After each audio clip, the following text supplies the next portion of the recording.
Donc bonjour à toutes et bonjour à tous. Je suis très heureux d'intervenir devant vous en préliminaire à cette conférence d'une journée qui va certainement pour vous être très riche et très dense, en tout cas je l'espère, qui va avoir, je l'espère aussi, l'expression de visions croisées, pas forcément contradictoires, mais des aspects différents du Sahel et de cette vaste région, que personnellement j'ai découverte maintenant il y a 28 ans. Mon premier déplacement au Sahel, c'était au Niger, je m'en rappellerai toujours, en mars 1990, et à laquelle je suis, je crois, profondément attaché, d'où peut-être ma nomination sur ce poste. Ce n'est pas une région simple et les appréhensions qu'on peut avoir de cette région sont forcément complexes. Je vais essayer de vous dérouler un exposé de cadrage, en fait, préliminaire, dans lequel je ne serai forcément pas tout à fait neutre. Je représente le gouvernement français, donc j'ai forcément des vues et une vision particulière, mais légitime, comme tout autre, sur la situation au Sahel. Mon premier focus sera le rappel, finalement, des grands défis. J'en oublierai certainement, mais au moins de quelques grands défis que traverse actuellement le Sahel.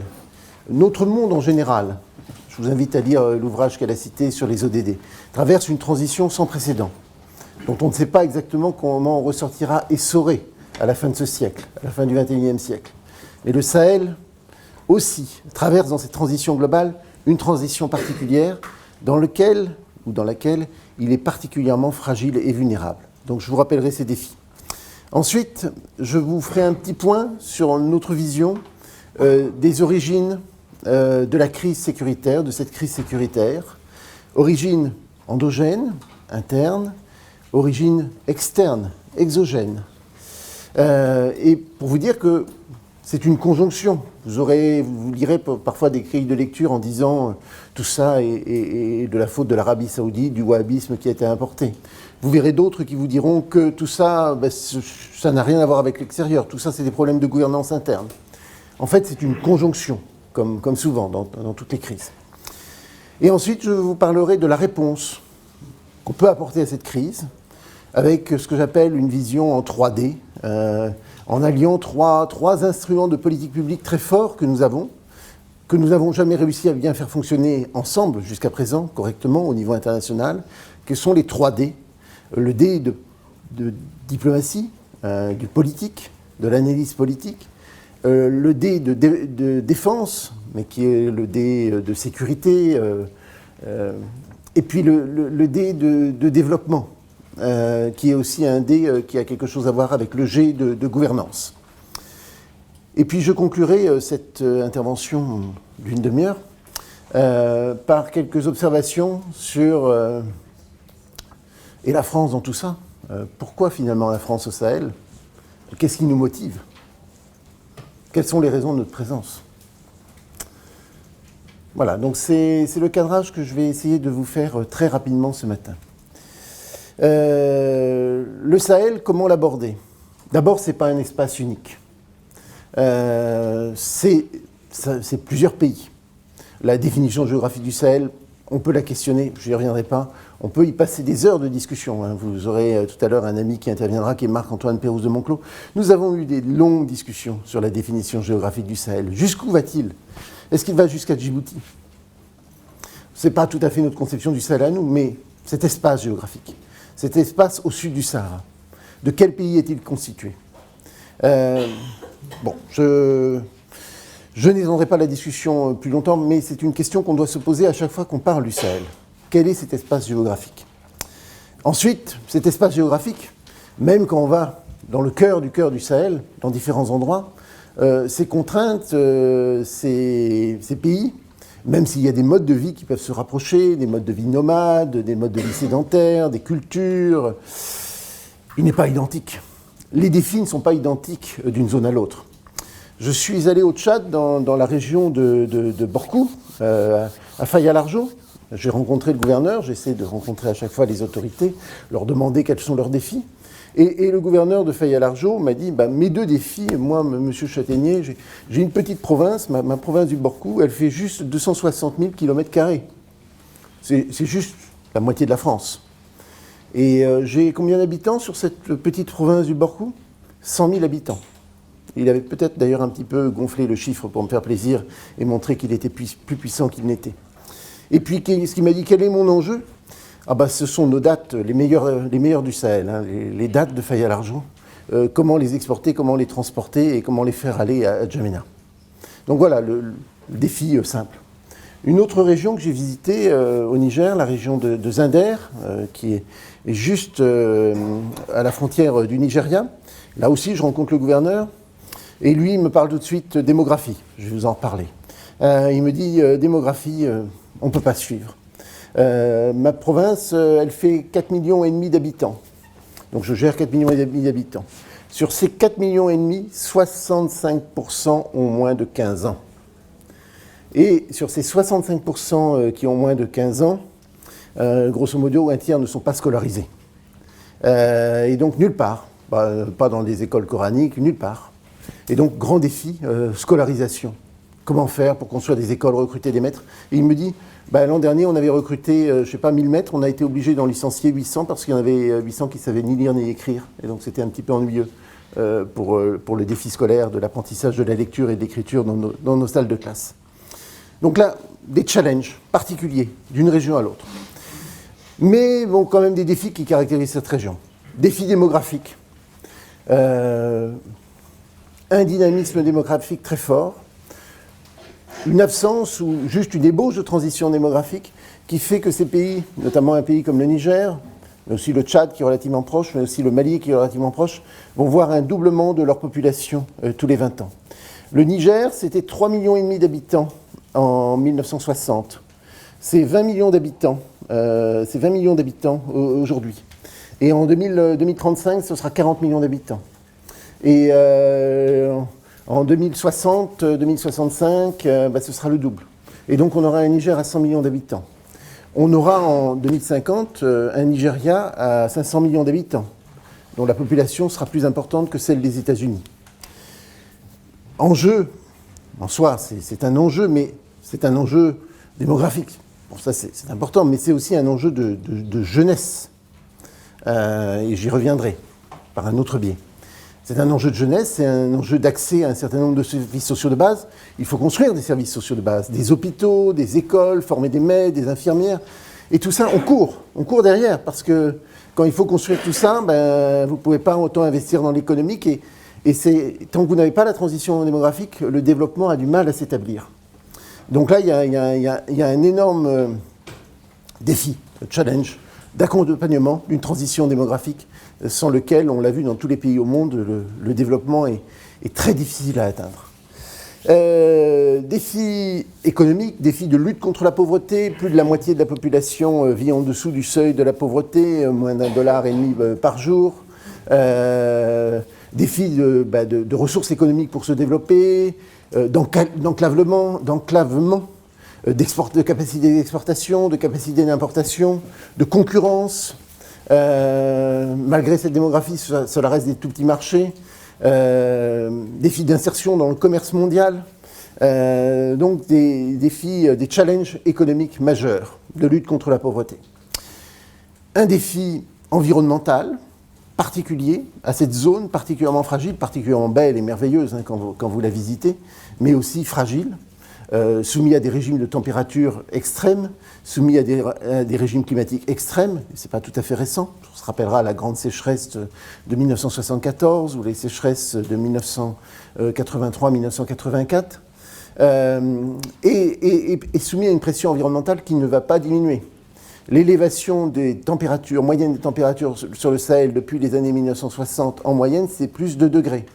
Déjà plus que le fameux objectif de la conférence de Paris.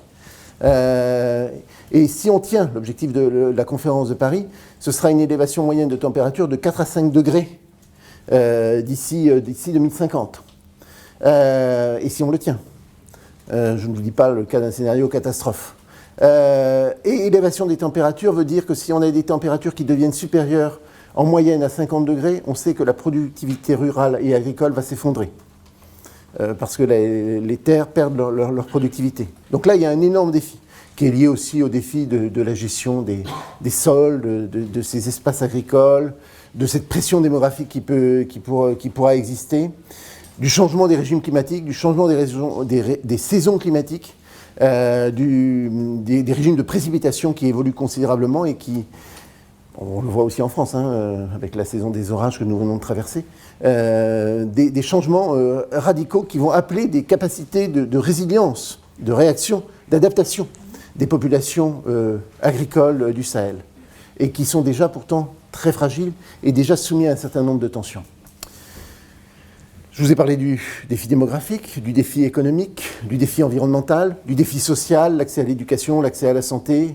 Voilà, c'est la base de la base, les investissements pour accompagner tout ça. Le défi d'inclusion, et je l'appellerai le défi d'inclusion démocratique. On peut parler aussi de gouvernance démocratique, mais le défi d'inclusion démographique. Comment faire en sorte que cette jeunesse dont je vous ai parlé tout à l'heure, moins de 15 ans, 65%, mais bon, en moyenne 50% de moins de 18 ans, comment elle peut avoir voix au chapitre? Comment elle peut se faire entendre? Comment elle peut faire entendre ses préoccupations?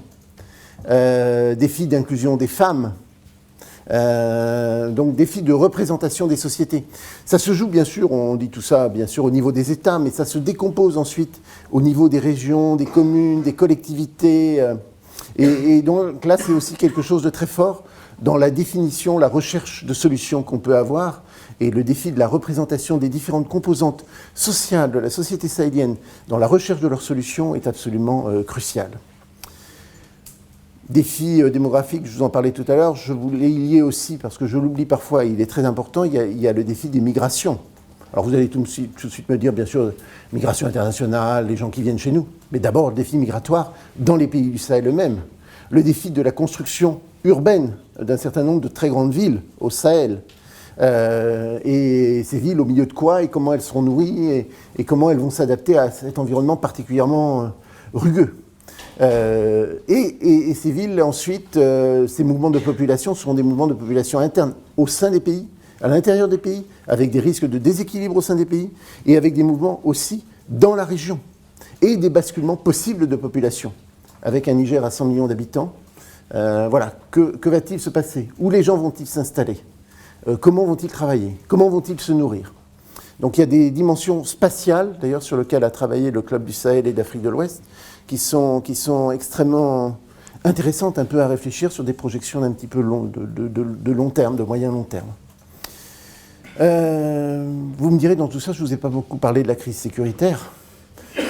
Elle est importante, elle est là, je vais y revenir. La crise sécuritaire actuelle, notamment la crise sécuritaire qui est liée aux 2 foyers de tension que nous avons au Nigeria avec Boko Haram et avec la crise sécuritaire au Nord Mali. Mais la crise sécuritaire, ce n'est pas simplement la crise sécuritaire terroriste, c'est la crise sécuritaire, de gouvernance, des services de proximité, du développement du banditisme de grand chemin, de la présence d'un État légitime et reconnu sur l'espace sahélien. Quand vous allez interviewer, je crois, les gens, enfin beaucoup d'interviews se font, les gens sont d'abord préoccupés de leur insécurité quotidienne. Il y a eu un remarquable dossier dans le journal belge, je crois que c'était Le Temps, sur l'insécurité au Burkina Faso, le développement des milices locales. Enfin, tout ça, c'est une insécurité immédiate. C'est les gens qui viennent voler l'agriculteur, qui viennent vous voler votre moto. C'est le policier qui vous rançonne. Voilà, donc c'est cette dimension sécuritaire quotidienne immédiate et bien sûr la préoccupation la plus forte des citoyens du Sahel, comme elle l'est aussi d'une certaine façon chez nous.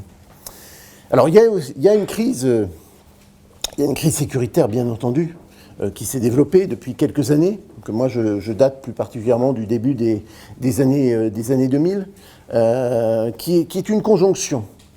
Il y a les gens qui vous disent tout ça c'est externe. Tout ça, d'abord, c'est votre faute, messieurs les Occidentaux. Vous n'aviez pas à renverser M. Kadhafi en 2011. Si vous n'aviez pas renversé M. Kadhafi en 2011, rien de tout ça ne serait arrivé.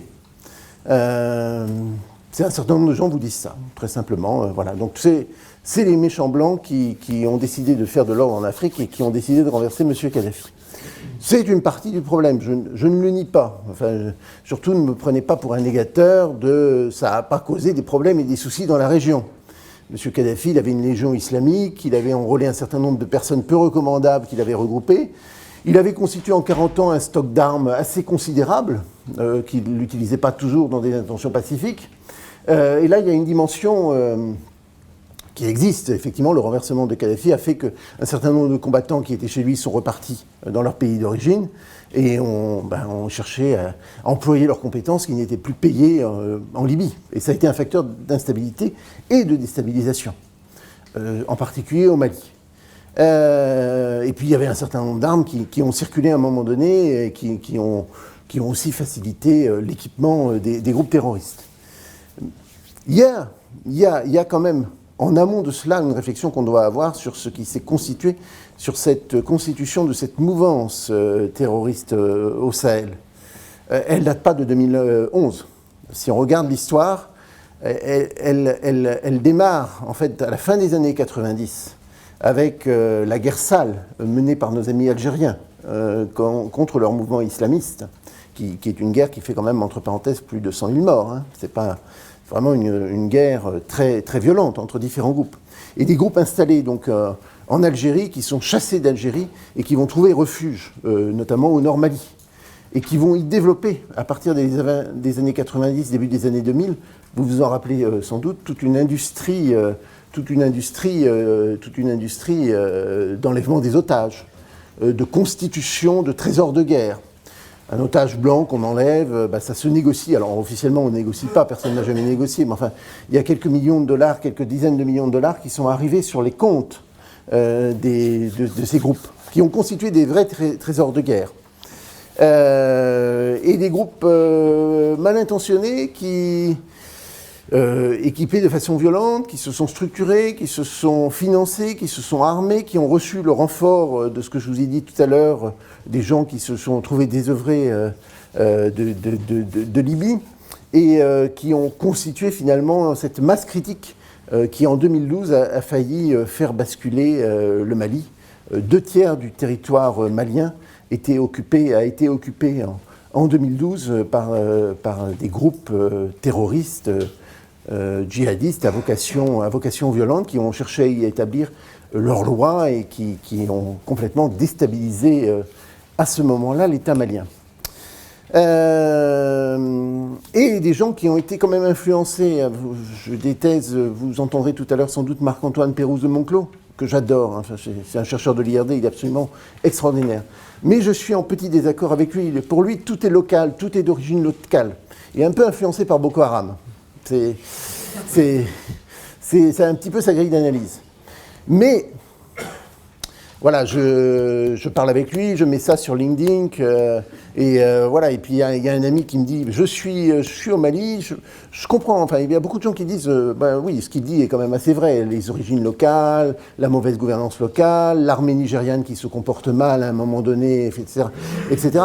Mais enfin, j'entends dans la mosquée d'à côté, à 100 mètres, des prêches à tonalité violente, à tonalité très identitaire, islamiste, voilà, le glissement, que je n'entendais pas il y a 10, 15, 20 ans. Donc il y a une évolution des influences de l'islam dont je ne suis pas spécialiste, mais qu'il faut aussi étudier en Afrique de l'Ouest, des conflits d'interprétation, des conflits de pouvoir entre différents groupes, et avec des grilles de lecture de nos chercheurs qui peuvent là-dessus différer. Mais qui sont aussi importantes parce qu'elles peuvent avoir influencé, et je pense, un certain nombre de leaders de groupes terroristes, dont un leader particulièrement significatif et important de groupement terroriste qui est Iyad Aghali, qui au début était, dans les années 90, quand j'ai commencé à travailler au Sahel, qui était plutôt un indépendantiste laïque touareg, donc qui a évolué. Mais il y a eu ces influences. Et on ne peut pas détacher le niveau local, le niveau régional du niveau mondial. Mais bien sûr, n'oublions pas les problèmes de mauvaise gouvernance, n'oublions pas la corruption, n'oublions pas ce qui a été le terreau aussi de cette émergence. J'avais fait un exposé un petit peu comparable devant un public avec des amis à Clermont-Ferrand, à la Ferdi, Donc voilà, je parle, j'ai un ami malien qui vient me voir à la fin et qui me dit « Oui, monsieur Châtaignier, vous avez bien raison sur beaucoup de choses. Vous n'avez quand même pas assez mis la responsabilité sur notre ancien président, ATT, pour ne pas le citer, qui a accueilli, qui a couvert un certain nombre de ces trafics. » Alors après, on peut discuter, etc. Mais c'est mon ami malien qui est venu me voir en me disant ça. C'est pas moi qui suis venu lui dire, c'est vous. Voilà, donc il y a cette grille de lecture aussi qu'on doit avoir, de rapports de gouvernement, d'administration, qui ont aussi des responsabilités dans la construction, dans la co-construction, au sens négatif du terme, de cette situation de crise. Et puis quand on analyse, et là j'ai des amis aussi dans la salle comme François, quand on analyse les demandes des gens et les sentiments qu'ils perçoivent, c'est l'injustice, c'est les injustices qu'ils subissent. Le PNUD avait fait une étude sur les causes de l'extrémisme violent. Pourquoi s'engage-t-on dans les groupements terroristes ? La motivation religieuse est très très faible dans la motivation d'engagement dans un groupe terroriste. C'est peut-être, et c'est confirmé d'ailleurs par d'autres enquêtes, c'est 1 sur 50. La seconde motivation est une motivation d'aspiration économique, d'offres économiques, d'intégration sociale, de possibilités de mariage, de reconnaissance sociale. Donc c'est aussi un moteur de reconnaissance et de légitimité. Et puis la troisième motivation, c'est en face, ils m'ont tapé dessus, la police s'est très mal comportée, on a massacré mes frères, et voilà, je suis parti rejoindre ces groupes. Donc il y a ce mélange, il y a ces différentes dimensions dont il faut prendre compte. Il n'y a pas une cause unique. Je n'ai pas parlé non plus de tous ces trafics de drogue, d'armes, de cigarettes, d'êtres humains qui nourrissent le terreau d'insécurité ou d'illégitimité, d'affaiblissement des États. Ce n'est pas forcément une cause directe. Pas forcément les groupes terroristes ou djihadistes qui font directement le trafic de drogue. Mais ça participe du délitement des fonctions de l'État. Ils protègent les trafics de drogue, toutes les parties font payer des droits de passage aux gens qui trafiquent. Et donc ça nourrit la déconsidération ou l'affaiblissement de l'État. Donc double grille de lecture que nous devons toujours avoir, balancée, exogène, endogène, lecture mondialisée, ce qu'on appelait aussi la glocalisation, globale et locale. Et les deux, à un certain moment, se rejoignent. Analyse qu'on applique bien sûr au Sahel, mais ne soyons pas ethnocentrés. Je pense qu'on peut aussi les appliquer dans un certain nombre de grilles de lecture de nos banlieues françaises ou de nos difficultés d'intégration en France d'un certain nombre de gens. C'est la rencontre de difficultés locales et d'une insertion dans un monde mondialisé avec la construction d'une offre alternative, structurée. Et là, j'ai des nuances par rapport à un certain nombre de chercheurs. Troisième point de mon exposé, donc, n'ayons pas une grille de lecture univoque, ni exclusivement sécuritaire, ni exclusivement développement, ni exclusivement politique. Si nous voulons trouver des solutions, il faut que ce soit des solutions qui articulent, comme le dit mon ami François, l'approche articulée, de faire fonctionner ensemble les différents rouages de ces politiques publiques, que sont la politique publique diplomatique, la recherche de la paix, la recherche de la solution, la recherche de la conciliation. Bien sûr, je ne dis pas forcément, on ne peut pas toujours parler avec tout le monde. On n'est pas des saints, surtout eux ne sont pas des saints, tous des saints, ils n'ont pas tous des motivations légitimes. Donc on ne peut pas, il y a des limites. À un moment donné, on ne va pas aller négocier avec Hitler. Donc il y a certaines limites. Mais il y a des négociations, une recherche diplomatique de solutions qui peut se faire entre différents groupes, et qui est importante. Donc cette dimension politique, cette action politique est importante. Elle n'est pas toujours à faire par les États eux-mêmes. On peut faire appel à un certain nombre de médiateurs, d'acteurs intermédiaires, d'acteurs locaux.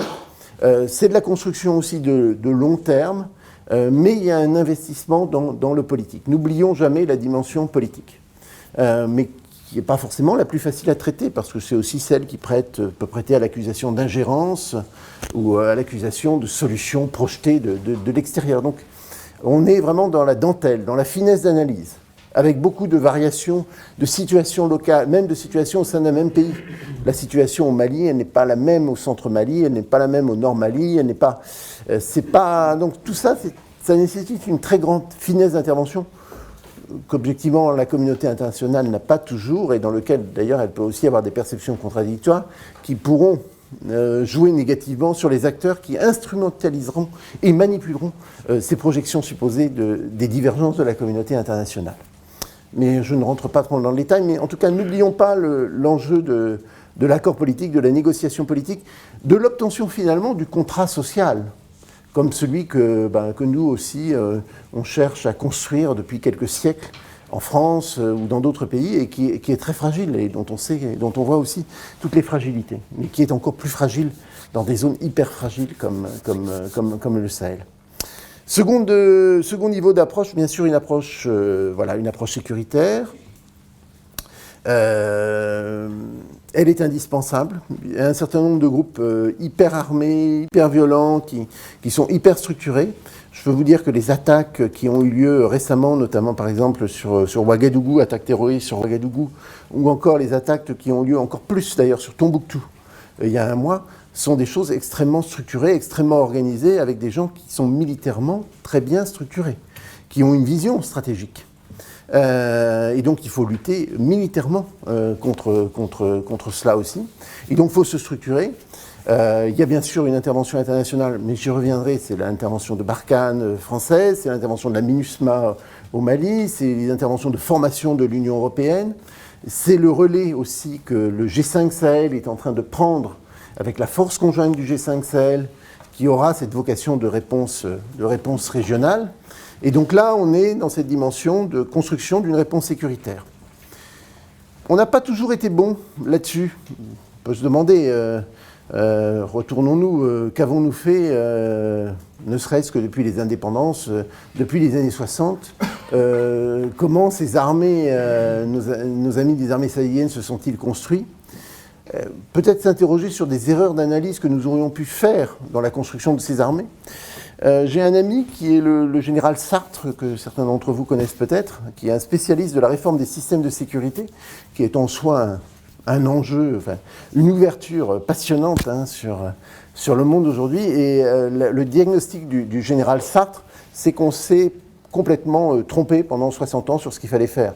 Pendant 60 ans, on a envoyé de la coopération militaire pour renforcer des armées à la traditionnelle, avec l'idée que ces armées étaient faites pour se défendre face à d'autres armées, et étaient faites pour faire la guerre, ou préparer la guerre, ou anticiper la guerre, ou empêcher la guerre. Mais la guerre entre États. Et on n'a pas du tout réfléchi au lien véritablement de sécurité interne, sécurité externe, la menace, et quelle était la véritable nature de la menace qui pouvait exister dans les États sahéliens. Il y a eu une guerre, il y a quelques dizaines d'années, entre le Mali et le Burkina Faso, mais qui a fait quelques dizaines de morts, malheureusement, mais il n'y a pas de grande guerre au Sahel. Et les armées sahéliennes ne vont pas s'affronter les unes avec les autres. Donc comment les adapter finalement à une autre forme de menace? Comment les rapprocher de forces de sécurité intérieure? Comment faire qu'elles soient légitimes? Comment elles puissent répondre aux besoins, aux aspirations des populations? Donc peut-être évoluer aussi dans la nature du diagnostic et des moyens que nous pouvons apporter, que la communauté internationale peut apporter. Troisième dimension, mais dont parlera encore beaucoup plus mon ami Jean-Marc, c'est bien sûr la dimension développement. Développement durable, développement équitable. Il y a un enjeu de solidarité internationale, évident. Monsieur Bill Gates, que j'aime beaucoup, sa fortune personnelle, c'est 80 milliards de dollars. Il est 10 fois plus riche à lui tout seul que toute la population du Niger. Voilà. Un certain nombre de personnalités françaises sont à elles toutes seules plus riches que certains pays sahéliens. Donc il y a un enjeu d'équité, de transfert de ressources, de mobilisation de ressources internationales pour le Sahel. Avec une aide, alors il faut aussi se tourner la tête, c'est comme sur le militaire. Qu'avons-nous fait? Pourquoi nous sommes-nous là? Quels sont les résultats que nous avons obtenus? Où cet argent est-il passé? Où ces dizaines de milliards de dollars ou d'euros de la communauté internationale promis dans les grandes conférences sont-ils allés? Le Nord Mali, ça fait des dizaines d'années qu'on essaye d'aider le Nord Mali, qu'on a mobilisé des ressources, etc. N'est-ce pas, Gwenola? Donc, tu me parlais de ça. Et voilà. C'est d'ailleurs la question aussi que s'est posée le président Macron quand il était allé à Gao. Il a demandé, mais où sont les projets de développement? Montrez-moi ce que vous avez fait. Et là, parfois, on est bien en peine de montrer exactement ce qui a été fait. 3 minutes. Donc voilà, il y a une très forte... une interrogation, donc là on a une réponse, il y a une révolution de l'aide qu'on essaye de projeter, dont un des artisans de la révolution est là. Je vous présente le révolutionnaire Jean-Marc Gravellini qui va révolutionner la conception de l'aide traditionnelle que nous pouvons avoir, l'idée d'alliance, alliance Sahel, enfin ça peut faire vraiment bouger un certain nombre de lignes. Il faut qu'on sorte du modèle traditionnel de l'aide. Enfin, on n'en peut plus. Des réunions de coordination, des 4x4, des gens qui restent dans les capitales. Donc, les développeurs, une de mes amies qui s'appelle Sophie Caratini, ethnologue en Mauritanie, les appelle les développementeurs. Voilà, ont aussi une responsabilité. Il ne faut pas uniquement qu'ils se tournent vers les diplomates en disant vous êtes trompés dans vos analyses politiques, qui se tournent vers les militaires en disant la sécurité et tout ça, vous êtes bien gentils, mais il faut aussi qu'ils se tournent sur ce qu'ils ont fait, sur ce qu'ils peuvent faire de mieux et comment on peut co-construire des nouveaux projets, des nouveaux programmes de développement avec d'autres partenaires et se poser des questions, au moins se poser les questions. Donc les 3D. Donc une lecture qui soit pas univoque de la crise. Et donc je vais en conclure par là, en vous disant quand même un mot sur pourquoi la France est au Sahel, de mon point de vue, et pourquoi nous devons y être. Parce que c'est une région de voisinage, de notre voisinage le plus immédiat. Le Sahel est plus proche de l'Europe que ne le sont, enfin de l'Europe du Sud que ne le sont certains pays d'Europe du Nord. Nous avons des histoires, une histoire bien sûr partagée. Nous avons une géographie partagée. Nous avons des enjeux de défis de ces transitions que je vous ai évoquées tout à l'heure, transition démographique, transition écologique, transition environnementale, transition sociale. Un accompagnement de la stabilisation de la région et de notre intérêt. Alors je ne suis pas de ceux qui... Enfin, j'ai toujours peur de l'instrumentalisation de la notion de migration, etc. Mais il y a quand même une construction de stabilisation de cet espace. Car si on ne les prévient pas, les mouvements de population qui interviendront seront absolument majeurs et pourront créer des basculements majeurs. Et il faut que nous soyons capables de les gérer ensemble ou de les anticiper ensemble. Et puis aussi parce que les menaces de sécurité, alors voilà, Marc-Antoine vous dira, mais ACMI, donc Yad Ghali, n'a jamais organisé d'attentat en France. C'est vrai. Mais quelques attentats contre les intérêts français en Afrique, oui. Quelques idées d'enlèvement de touristes ou d'humanitaires français ou occidentaux en Afrique et dans le Sahel, oui. Nous sommes dans une société ouverte, mondiale. Nous construisons un idéal mondial. Et pour moi, admettre qu'on puisse interdire aux uns et aux autres de se déplacer, qu'ils soient au sud, qu'ils soient au nord, etc., construit des visions antagoniques. Et donc, si nous voulons continuer cette ouverture de nos sociétés, permettre que le Sahel reste ouvert au monde, et que le monde reste ouvert au Sahel, nous devons garder les portes d'entrée ouvertes. Et nous devons lutter contre ceux qui veulent fermer ces portes. Et donc là, il y a un défi, il y a un challenge aussi de sécurité, d'espace, qui est extrêmement important. Donc voilà, je vais en conclure par là et bien sûr je serai prêt tout à l'heure à répondre à toutes vos questions.